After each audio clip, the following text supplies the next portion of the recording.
So, hopefully I can edit this right and get it right. But, yeah, so one day, long story short, maybe this is my second testimony video, to kind of fill in the blank. Because the other one was 40 minutes and I was getting to it. So, if you haven't watched that one, watch that one. If you don't want to, you don't have to. But anyway, I was going to this little Baptist church. And one day I was in there. And the pastor is just like going off. He's going off. And like I said, I knew that a lot of things these people were saying weren't quite true. I knew there was more to be desired. Let's put it that way. There's more there to be desired. And so I'm sitting there and I'm listening to him. And one day he's going off. He's talking about this. He's talking about that. He's talking about this. He's talking about that. He's like, and we know about the Catholics. Okay, we know about the Catholics. And everybody in the crowd is just kind of like, they're like, yeah, they're like in agreement because he's the pastor and they're the sheep and he's the shepherd, you know what I mean? They're like, yeah. We know they're going to hell. They're going to hell because they worship a false Jesus or whatever they're not, whatever he said. And he's like, we know about the Muslims, and we know about the Jehovah's Witness, and we know about the Mormons, and we know how they're going to hell, and all this stuff. And I'm like,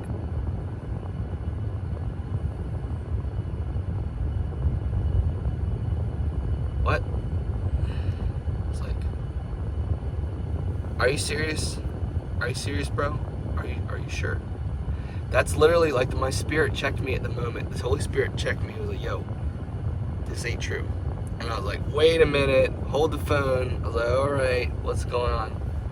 Like, that's not true. I knew it. I couldn't say it out loud, but I knew it. I was like, that's not true, man. That's not quite true. It's not true at all, actually. And I knew it then and there, and I was like, oh my gosh, bro. This dude's just up here, and he's just saying stuff, man. He is just saying stuff, and I've seen this before. I've seen it before. And I was like, I had never had an encounter with someone with a real authority. Not that you have to have not that you have to have authority to share your testimony or to preach the word, right? But he didn't have the priesthood, that's for sure. He didn't have the authority of God to be saying what he was saying. You know what I mean? He had his free will to say whatever he wanted. That didn't make it true. And anyway, so I realized in that moment, I was like, man, this guy's up here and he's just saying stuff. And I know he believes it, but he's literally just saying stuff. And it's not true. It's not all true. And I was like, man, this is something else. This is really something else. Because everybody here is just supposed to accept it. I'm just supposed to accept it. That's what you're supposed to do, right? What am I going to do now? So I was just like, oh my gosh, this is nuts. Anyway, soon after that, it was like in the middle of this or after it, I was in this group on Facebook called Men of God. It's a huge group called Men of God. No denomination, no cap. Anyone could join it, even women. You know what I mean? And so I was in this group, and this dude messages me in the group. I think I commented on something, and he said something back to it, and then he messaged me. He's like, hey, how's it going? And I was like, how's it going? What do you mean, how's it going? Like, dude, what are you talking about, man? Something's going on here. I could feel it, my discernment was just like, pew! And I was like, what is going on? This is insane. This is amazing. I was like, yo, something going on with this dude. I don't know what it is. Something going on. I cannot figure it out.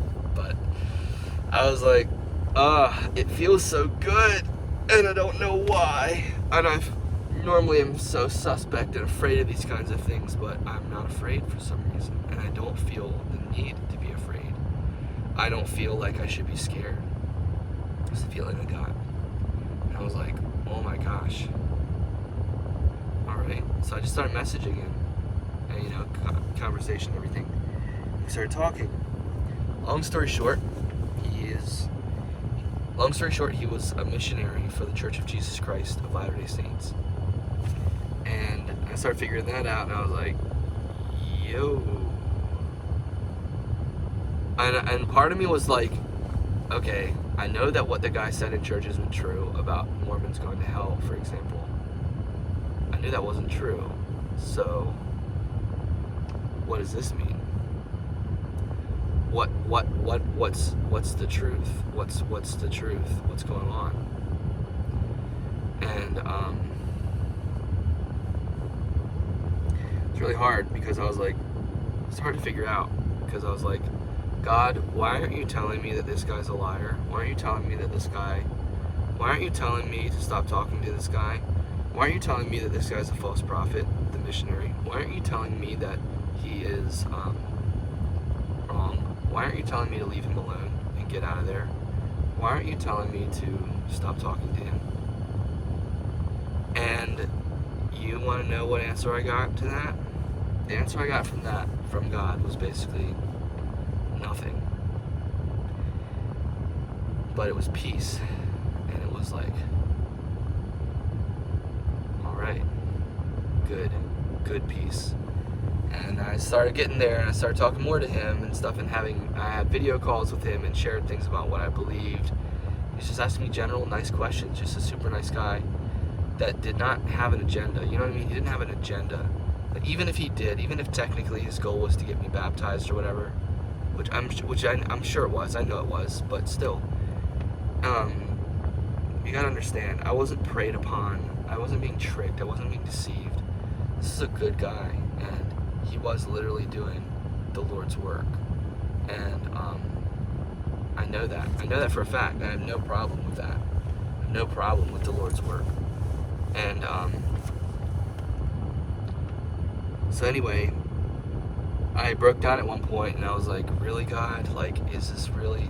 Are you serious? Are you serious, God? And I was nervous to even ask God that because I had put so much trust in him. I was like, and I had so much respect and reverence for God. I was at a point where I was like, yo, if God says something, you better shut up.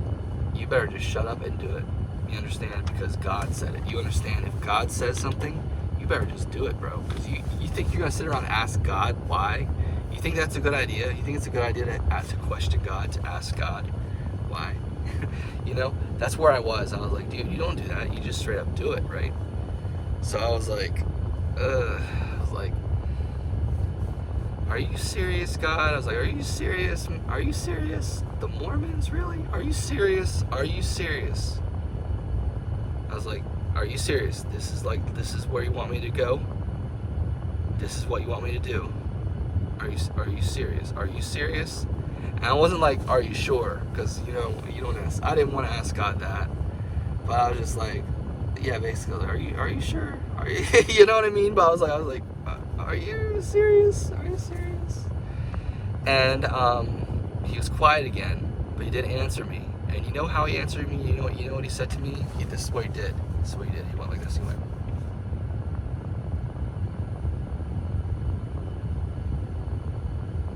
And then he leaned back and he was like,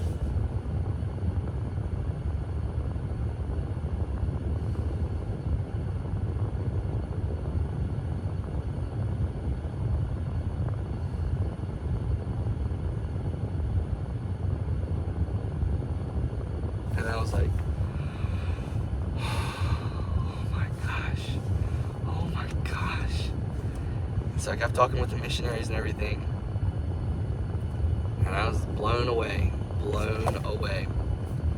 And they're trying to get me on date for baptism and all.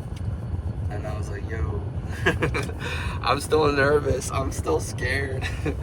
And they're like, Justin, we want to challenge you. We want to challenge you to get on date for baptism. We want to challenge you to get baptized on May the 1st. And I just started talking to these guys late March, and here it is, it's April, it's probably the second month of April, second week of April at this point. And I was like, yo, that's so fast, I'm scared, I don't want to do it, I'm scared. And I was like, do I want to do that? Do I want to be like that, or do I want to just be like, or do I want to say yes? You know what I mean? Do I want to say yes? And do I want to accept this guy's challenge? And I was like, heck yeah, I want to accept this guy's challenge. I was like, this guy thinks he's gonna challenge me. Nah, son, I accept. But so I was like, okay, let's do it, okay. And this is at a point where they had already put me in contact with my local missionaries. I've met them. They drove to my little shore stop gas station right down the road from my house. Missionaries from the Church of Jesus Christ of Latter-day Saints, from the closest branch to me, which was, I had no idea. I didn't know there was a Latter-day Saint. I never honestly thought about it. I never thought, where's the Latter-day Saint Church? Where are they at? Where are they at? Right? I never even thought about it. It was hidden. It was hidden from my awareness. It was hidden in my awareness. You know what I mean? My whole life. And literally my whole life, I never really saw a Latter-day Saint church. I'd seen the temple from the highway, but I'd never seen the church, you know. So lo and behold, here's these two missionaries from the church in my area, from my church. And I immediately got that feeling right away. Like, this is your church, Justin. This is your church.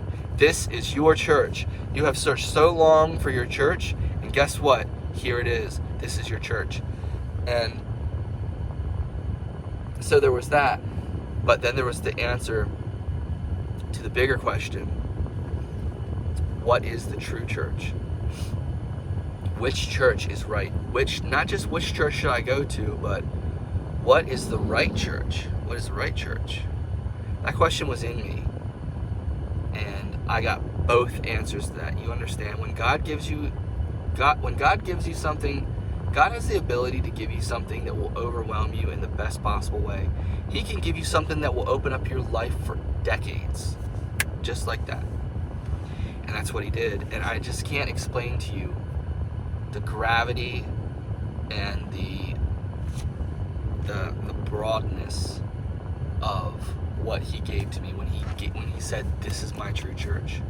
This is my church. And this is the truth. And guess what? This is true. And he said, this is true. And I was like, are you kidding me? This is true. Like the Book of Mormon, this is true. And I was like, do you understand how thirsty you are? Like, okay. Imagine you're in the desert and you're thirsty. You ain't got no water, and there ain't no water to be found. And then eventually you finally find water. And then you're like, oh, finally, I have water, finally. Oh, I'm drinking my water. And I won't be thirsty right now because I'm drinking my water. But you will be thirsty again. You will be thirsty again in your life, right? Unless you constantly drink your water, right? Which means you have to always have it with you. But what if you're in the desert thirsting, and then what if you met someone and they said, hey, this is living water? And you're like, what? Living water? What are you talking about, living water? He's like, not only is this going to quench your thirst,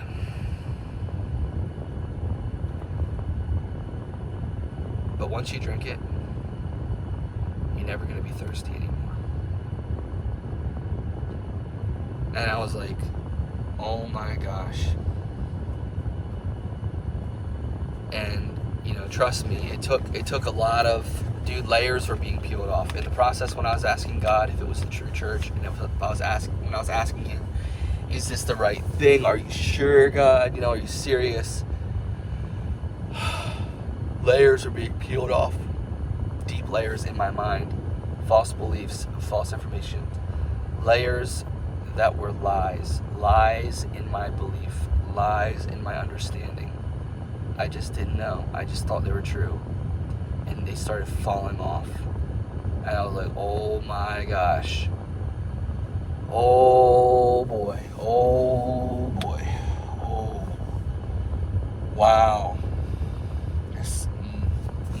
This is nuts. Anyway, long story short, you guys, I got baptized May 1st, 2021. And I've been a member for almost 2 years. I'll be coming up on my second year, and I am so thankful. And I don't know if you guys relate when you think about how fast time goes by and when time passes. There's such a thing where it's like, well, time flies so fast, and there's a sadness about, yeah, but what did you do with that time, right? And it's like, yeah, man, I did this, and this, man. I really wish that I could have done this, and this, and I feel sorry that I didn't do this, and I feel sorry I didn't get this done. And I'm sad that this went this way and this went that way, and I wish that this had gone this way and that had gone that way. But you know the feeling I have right here sitting in front of you right now as a member of the church? These past 2 years that have passed from me being in the church, I have come to understand that they are the best 2 years of my entire life. And not just in principle or whatever, but I literally I'm so much happier than I've ever been. You know, honestly, and this is hard. Like, look, check out my CTR ring. Yeah, boy, choose the right. Got that from my branch president. But anyway, yeah, it's so amazing, dude, and like I can't believe how awesome it is. It's so amazing. I can't tell you enough about it. It's so amazing. Don't be afraid. Don't be afraid. Doesn't matter what anyone says. Listen, Satan thinks he's rigged the trap. Satan has the trap set right where he's like, yeah. You think you can find the LDS church? You think you can find the real church? Yeah, well, guess what? I'm going to lie to you. I'm going to tell you all about it. And I'm going to tell you about this, and I'm going to tell you about that. And I'm going to send all my henchmen your way to tell you about it, too. Guess what? So if you find the church and you start exploring it, be careful, because there's going to be people that come out of the woodwork to tell you about how Joseph Smith was a false prophet. They'll tell you he was a polygamist. They'll tell you about this and that. I don't know if he was a polygamist or not. I don't think he was. Regardless if he was or not, it's not even remotely close to being a deal breaker for me, not in a million freaking years. But yes, there was polygamy in the church, but why and what for? That's what you should be looking. And why aren't you asking God about it? That's what you should be doing. Ask God about it, right? Pursue the questions you have, but ask God. Ask God. Don't ask men. Don't ask people. Don't ask Google, okay? Keep that in mind. They say do your own research. Yeah. Ambulance passing by. They say do your own research. That's great. You should do your own research. But you know what else you should do? You should ask God. Because, put this in perspective. When did you start trusting Google more than God? That's a good question. That's what you should be thinking. That's what we should all be thinking, right? And, but yeah, dude, I'm serious. Join the church, okay? Just join it. Join the church. There's nothing to hide. There's nothing to fear. There's nothing to regret. Nothing, okay?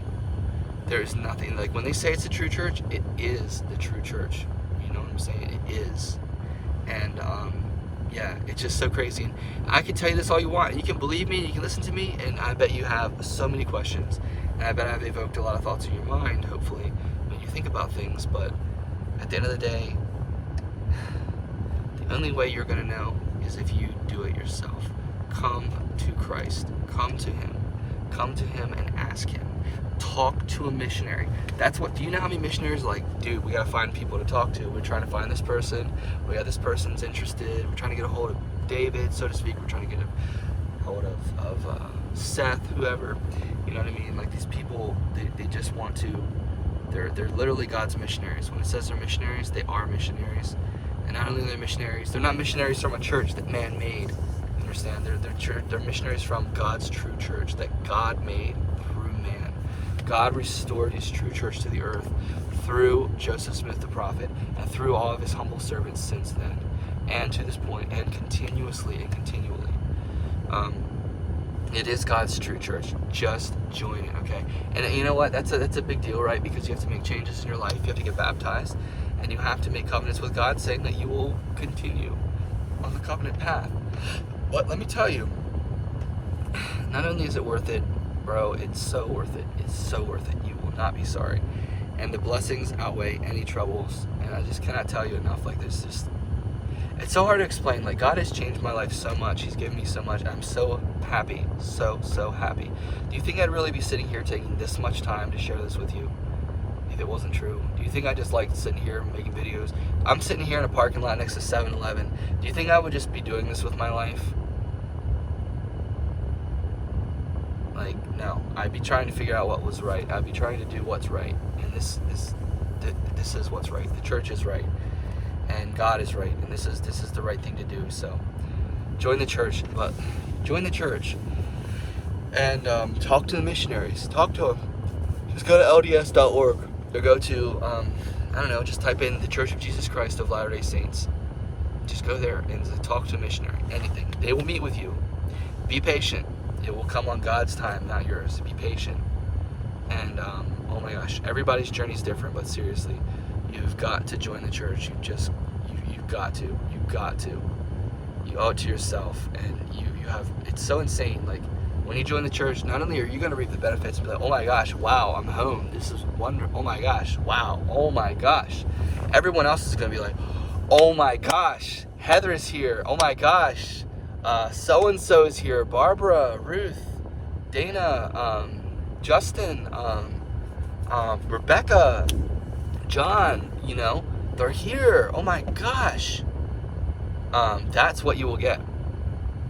That's because that's the joy of the Lord. We are so happy when people join the church, and that joy is permanent. That's the type of joy you'll have in your life forever.